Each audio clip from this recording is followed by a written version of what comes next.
औज़ुबिल्लाहिमिनश्शैतानिर्रजीम बिस्मिल्लाहिर्रहमानिर्रहीम रब्बि इश्रह ली सदरी वयस्सिर ली अमरी वाहलुल उक़दतम मिन लिसानी यफ़क़हू क़ौली रब्बि ज़िदनी इल्मा। अस्सलामु अलैकुम व रहमतुल्लाहि व बरकातुहू। Today let's learn a new surah, that is Surah Al-Ikhlas. The meaning of it is oneness. Okay? Bismillahirrahmanirrahim. The meaning of this is, in the name of Allah, the most beneficent and the most merciful. Allah is a doer of the good and He is the most merciful, most forgiving, isn't it? What is the first ayat of Surah Al-Ikhlas? It is Qul huwallahu ahad. The meaning of it is, say He is Allah who is one. But before going it into deeper, I would like to give a brief explanation of Surah Al-Ikhlas. Even though Surah Al-Ikhlas is the shortest surah of Islam, our Prophet Muhammad sallallahu alaihi wasallam said, I swear by Allah, this surah is equal to 1/3 of the Quran. In blessings, in reward, it is equal to 1/3 of the Quran. Quran is actually divided into 3 primary areas. 1/3 of the Quran deals with Allah and His names and His attribute. It's all about Allah subhanahu wa ta'ala.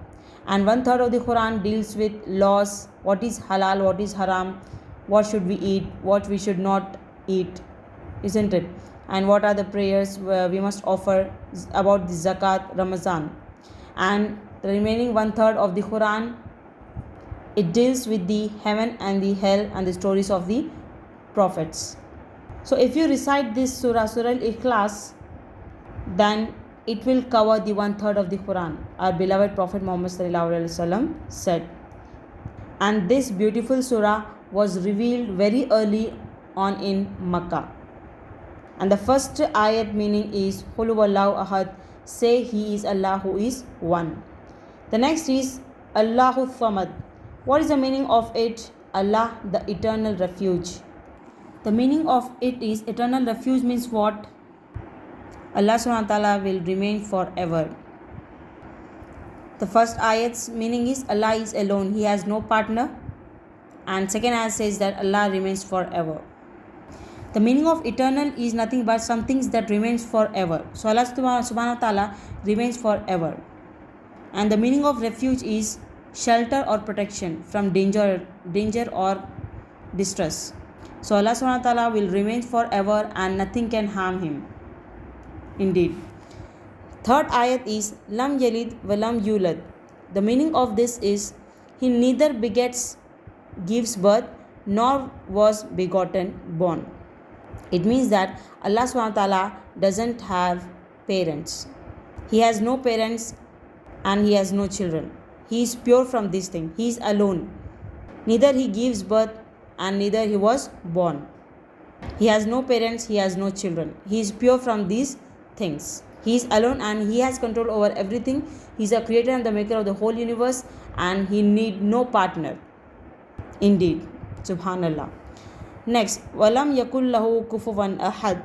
What is the meaning of this ayat? And there is none equivalent to Him. Means what? Nothing in this universe is equal to Him. Nothing in this universe is comparable to Allah subhanahu wa ta'ala. He is superior over everything. He is the ruler of the entire universe. Why? Because He is the owner of the entire universe, isn't it? He is the greatest indeed. Right? So by looking at these ayats meaning, we came to know about Allah, isn't it? He is alone. He has no partner. He remains forever. He never gives birth. He neither gives birth nor He was born, and nothing in this universe is comparable to Him. Nothing is equal to Him, isn't it? That is why when you recite this surah, it is said to be that it covers the 1/3 of the Quran. So Surah Al-Ikhlas substitutes for 1/3 of the meaning of the Quran, and this beautiful surah was revealed in Makkah on our beloved Prophet. Well, that's it, children. It was the end of our explanation. Inshallah, see you in the next video. Till then, stay safe, stay connected, and recite this surah, learn it, and understand the meaning of it. Okay? Take care. अल्लाह हाफिज़. अस्सलाम वालेकुम वरहमतुल्लाहि वबरकातुहू.